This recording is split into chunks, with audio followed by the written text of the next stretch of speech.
Бул кыйырда поездер чыгыштан батышка, батыштан чыгышка байма-бай каттап турат.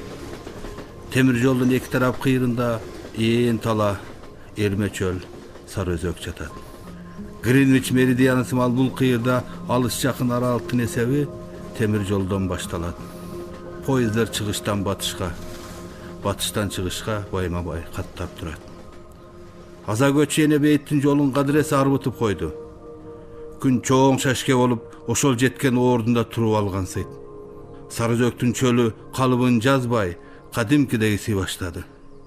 Бирде саатты, бирде күндү, бирде алда керилип жаткан жайытты карап коюп, бороонду эдигей жол жүрүш ойдогудой эле бараткан өзүнчө белгилейт. Жанагыдай эле буурасы маң-маң желип, өзү алдыда, анын соңунан прицеп тарткан трактор келет. Анын соңунан дөңгөлөктө экскаватор Беларусь коңушча күржүңдөп калбай келет. Жолборс болсо тилин салаңдатып, желе жорто капталда.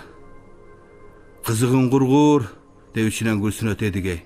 Адамдын башы ой ойлобой тура албайт экен го. Бул тоголок неменин жаралганын карасаң, каалабасаң деле ойдон ой туула берет. Кыяз өлгөчө ушул калыбынан жазбайт го.